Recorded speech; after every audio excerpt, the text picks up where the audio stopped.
walk me through why we're mad at Don Maloney. Okay. Because it sounds like he's, to me, it comes across to the fans as almost demeaning in you have no clue about anything. And even what you're seeing is wrong. And just, they're not allowed to say rebuild. Like, how childish are we? I can't say rebuild. Like it's stricken from the dictionary. What are we talking about? There was a new word involved. Wasn't there? Rebiggle. There. Yeah. Just say that. We haven't printed T-shirts I'm saying rebuild because that's what they should do. But okay. And I don't buy. Here's my thing. I'm going to go on a rant now. Go ahead. I don't buy into this bullshit. So, San Jose, Chicago, and Anaheim to me I don't know if I talked to you about this, but about before to lots of people. They've turned a corner this year to a certain extent. Why? Because they got a goaltender. They have very high-end talent up front, but the missing piece in all these good teams is a goaltender. We have a goaltender. We have assets that if you trade them out and make good on your draft picks or your return, you can.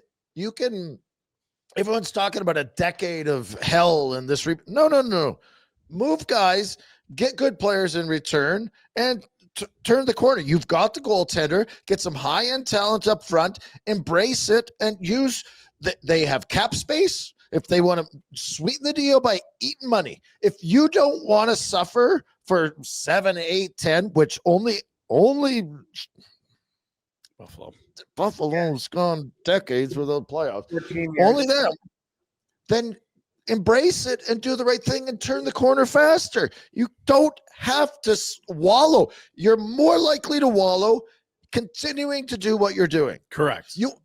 Don said we like the Dallas model. You're not fucking Dallas. You haven't made the playoffs for a decade straight.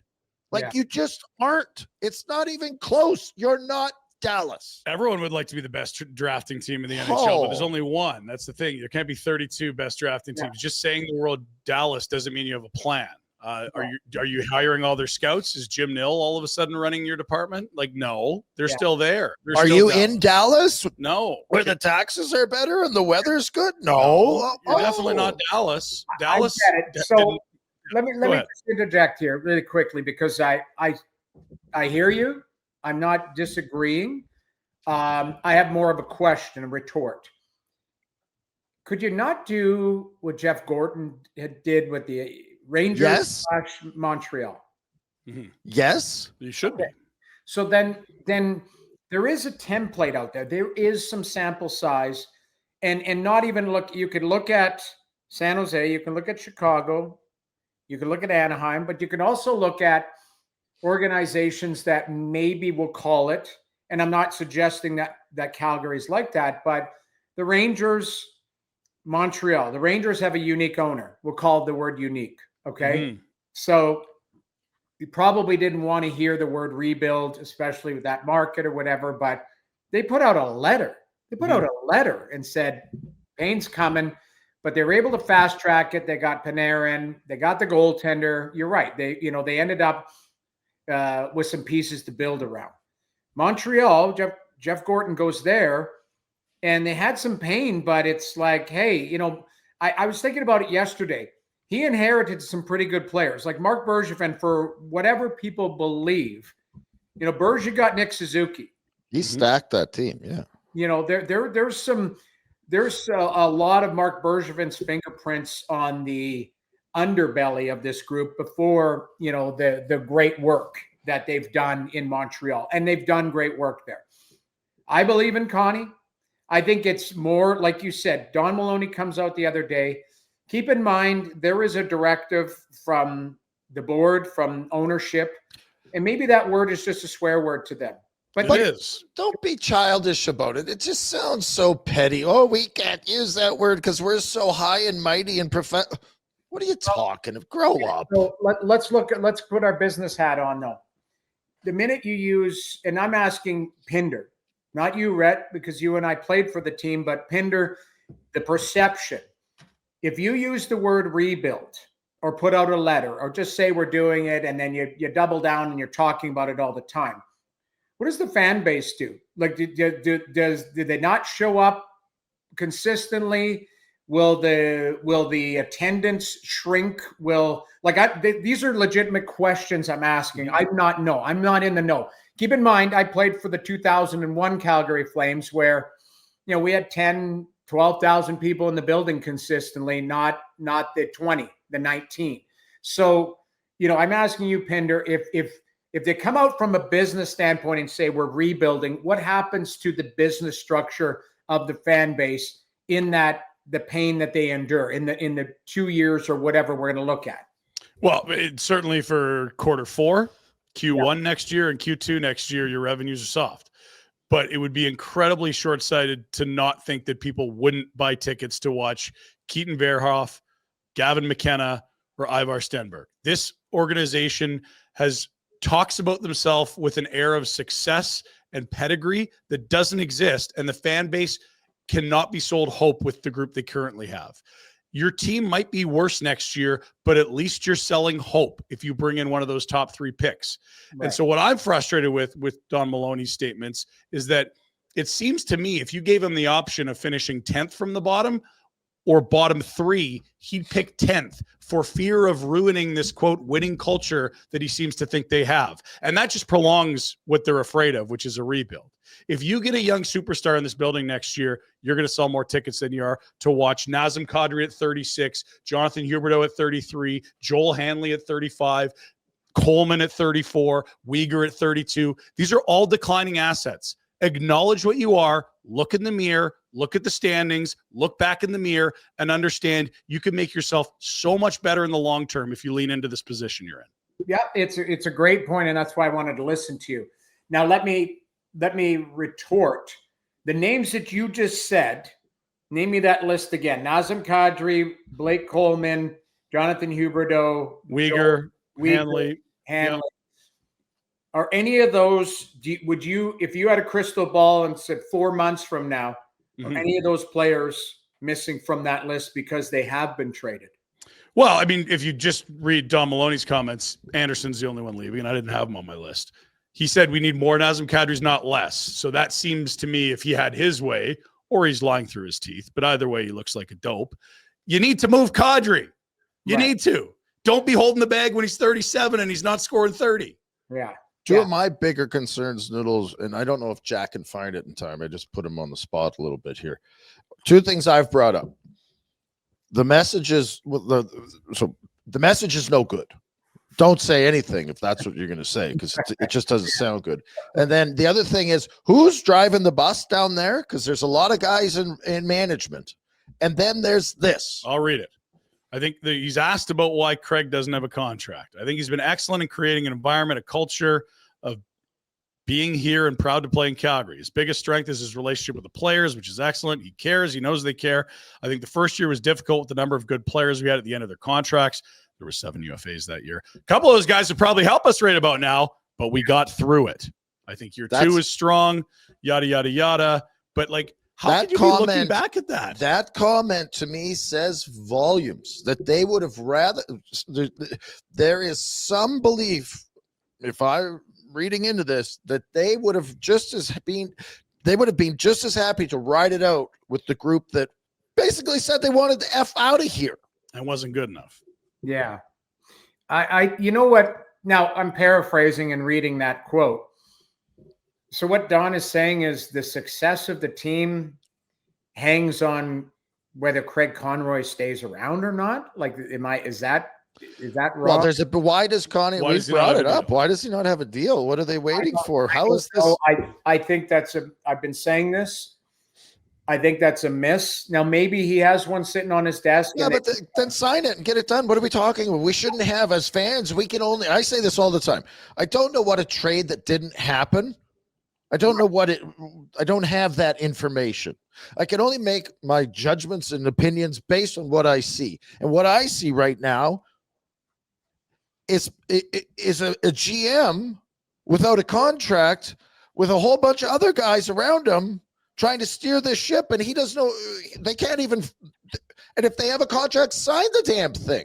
They could use a PR win, Noodles, right now. Sign the damn thing. If you don't like him, kick his ass out too.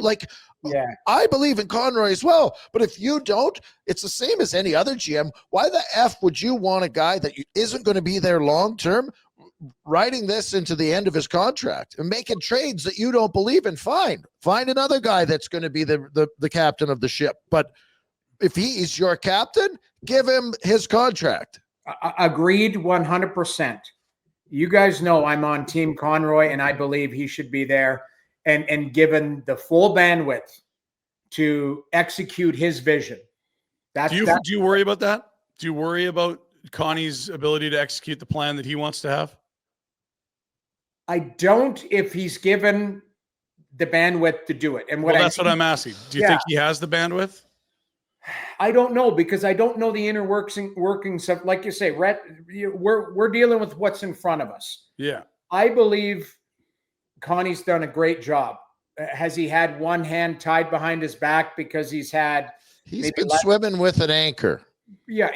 Has he been doing that? I don't know. I'm not privy to that information. But what I do believe is that he's a really good GM.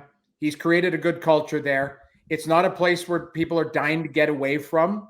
And that says a lot. It took a while. And the only parallels I have of this, I've got two. And I don't know if they tie together. But remember Winnipeg? It was like Paul Maurice left, and it was like something's weird there. They got a really good team, but something's not right? And then Rick Bowness comes in and is like, when they lost in the playoffs, he was basically just sitting with a gun and firing bullets that going, something's wrong. This guy, and it wasn't like, hey, we don't have a good team. It was something about the culture. And they seem to get it right because Winnipeg has settled down and, Adam Lowry. Yes. Great leadership. But, I know Chevy, I played pro hockey with him. I think Kevin Cheveldayoff's an unbelievable manager, very stable, hardworking, has created an environment there. I look at it. I look at the parallel with Connie.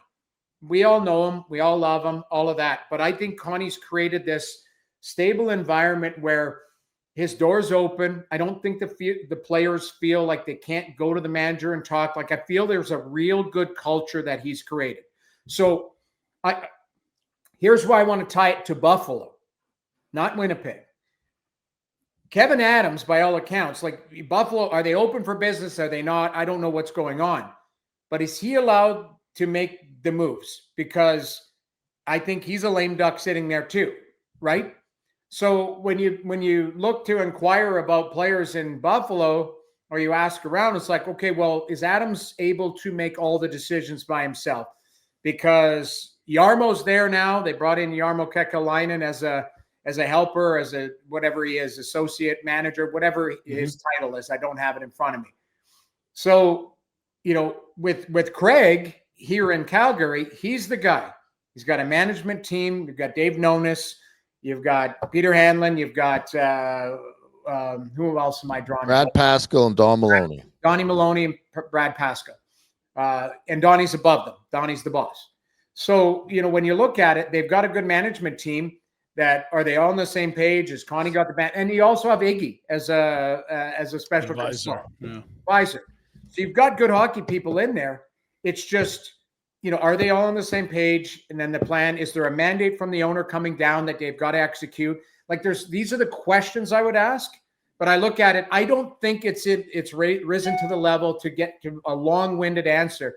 It's not risen to the level of Buffalo. Where I don't think Kevin Adams is able to make the moves that he wants. I don't know if they but trust Kevin Adams shouldn't be allowed. I'm coming back and I'm saying Connie, I think, has a vision for the group. I do believe he can execute it, getting back to your answer, Pinder. But I just think he might have to do it the longer route around. And, a lot of us are like the shortest point, but distance between 2 points is a straight line. Let's just do this. Yeah. There are a lot of other factors we're probably not privy to, and that might be pressure from the board, expectations, all of these types of things. So it's like, okay, we're going to get there, but we're going to go this way. I think it would be an absolute pain in the ass to get anything done down there, if you want my honest opinion. Well, I think there's 8 different directions, and 10 different people. And when you're walking down the hallway and you stop at Peter's room and he gives you an opinion, and I'm not just encouraging their opinion. I'm just saying that's a lot of people to appease. Ownership, Maloney, known as we're getting all. It's hard to get everyone. Are we having steak tonight? No, I want chicken. What about fish? Well, what are we making here? But that's in today's world, it's management team. It's not one guy. Yeah, see, yes, but is Zito? What does he just pick up the phone and do what he needs to do? I don't know, because the stories I hear out of Florida, like I know, Roberto Luongo's a friend. Greg Campbell. Yeah, but they would have the. I don't know, I guess you're right. Yeah, it's just I feel like those guys are like, yeah, we're here to win, and we have a vision, and we're all on the same page on what it takes. And there might be tweaks. That's too much salt, and that's too much pepper, or that's too much paprika. But it's not a different menu. If I may. Go ahead. I think we're all kind of saying the same thing a little differently.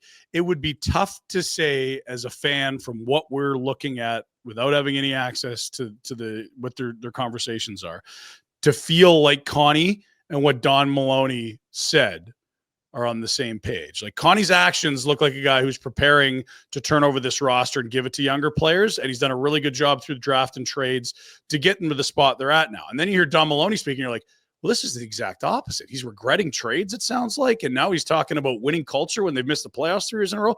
And maybe the owner's a big part of that because Don's stuck between the two. But it would be tough to look at this front office and feel confident that they're in lockstep versus a Florida where it's like Luongo, Sonny Meta, a bunch of other guys with Zito, where clearly they're all on the same page. That's the fear here.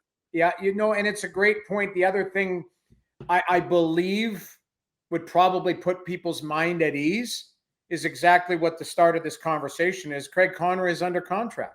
It's a huge PR win, and after a week of getting raked, it wouldn't be the worst idea. And listen, I watched Don's video. I had Don as a general manager 100 years ago. I've known him for many, many years. I don't think he's extremely comfortable in front of the camera. I think he shouldn't be doing it. Okay, then. So then it comes back to that. But really, at the end of the day, it's his job. I think he wanted to deliver some form of a message, whether that's the right message or not. Certainly it's blown up. Believe me, I heard about it 5 seconds after it happened. But at the end of the day, like, I just don't know if this is the wrong wording. If there's a disconnect between what they want to execute and what they're saying they want to execute, I think there's a disconnect there. And that's where you guys are calling out, going, we're not dummies. We're sitting here, we're watching it. So why not just say it? Yeah, don't talk down to us.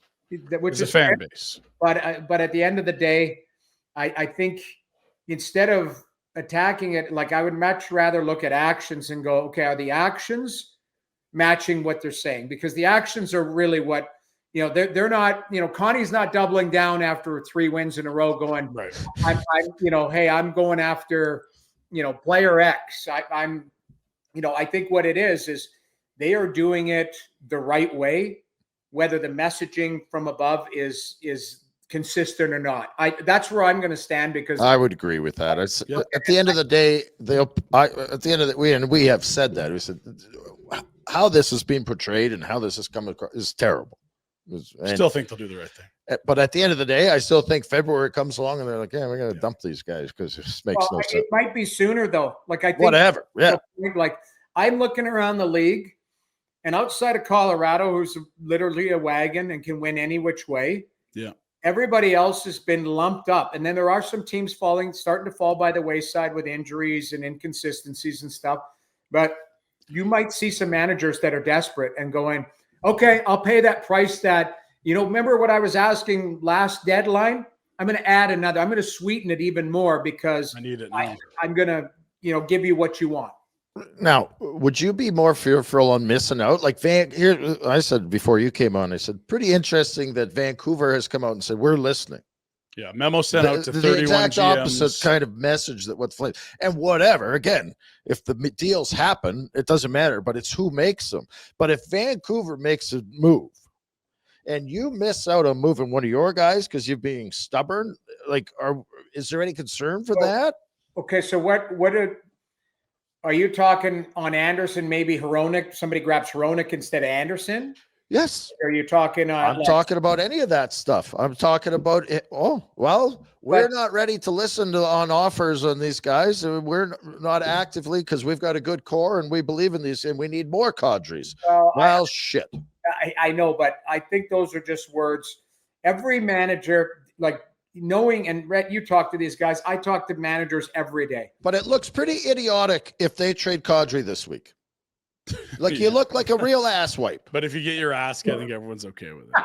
But okay, then you go, you know what, you come out with your messaging and you go, we got an offer we couldn't refuse. I'm sorry, the things changed. Our smoke screen worked. Look how smart we are. We were playing 3D chess, Noodles. The minute you go open for business, the offer that they potentially had on the table from a desperate team goes, oh well, okay. If you're willing, you don't have to take it though. You're right, but there is a business aspect of this where it's like if the messaging around the league is like these guys are not ready to part with some of the players that could be. But okay, go ahead. Go. Last one because we got to. I get it. But are the other GMs so stupid that they're watching what's going on in Calgary going, oh, these guys are really committed. They're going to stick it out with it. Like, come on. I get it. Like it's a game of chicken, but in the end, I don't. Like for us idiots sitting around on our couches. I get it, but I don't care as much because actions, like you say, if Donnie came out and said that the other day, and then all of a sudden today it's like Craig Conroy has acquired, I don't know, he's doubled down and acquired somebody, a 31-year-old centerman. Yes. You know, hey, David, Ryan O'Reilly. I was in on David Camp, and now we're in on Ryan O'Reilly. Exactly. Jonathan Marchessault, got to have him. You know, he's going to teach Coronado how to play. You know, you're like, what the hell's going on? Mm-hmm. Actions I want to see. You guys know it's lip service. We do it for a living. We talk for lip service. Like I don't know how many times, and I'm guilty of this, but I'll say people in our business. I like to think I'm pretty measured with my comments, but there are people in our business who aren't measured, and they're like a floating bag. You know what a floating bag is? Yeah, the plastic bag caught in the wind all over the place. And it's just, okay, there it is over there. And then it's come down over here. And you're like, okay, so their opinions are like a floating bag. So one day these people are, saying this about a player. And next day, you get some, I'll give you an example in Edmonton. Trade Evan Bouchard. He gets 3 assists, 3 primaries the other night in Florida. Like, this guy's an elite. You get analytics people going, look at him. Only Cale Makar has more than this. And it's the floating bag theory. So what I'm saying is if Connie continues on what he's doing and it doesn't match Donnie Maloney's words, so be it. At some point they go, hey, this is where the direction that we've had. Give Conroy's contract then. At least we've got that. That's the overarching thing.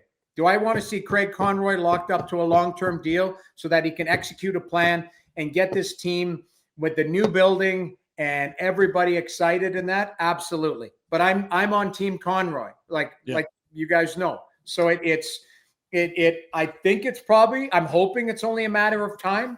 Connie, this is the one thing. I'm around the league a lot. I'm in Vegas. I fly to Vegas tonight. I'll be in Vegas tomorrow. I'll be in St. Louis Friday. I'll be in Dallas on Sunday. I talk to people throughout the league. Craig Conroy has a wonderful reputation. If he doesn't get a job here in Calgary, he's getting a job somewhere else. Put it that way. Hey, buddies. Thanks for watching. We appreciate it. Also, if you could throw in a like and subscribe, it does help us out with what it is we are doing. And check out more at flamesnation.ca.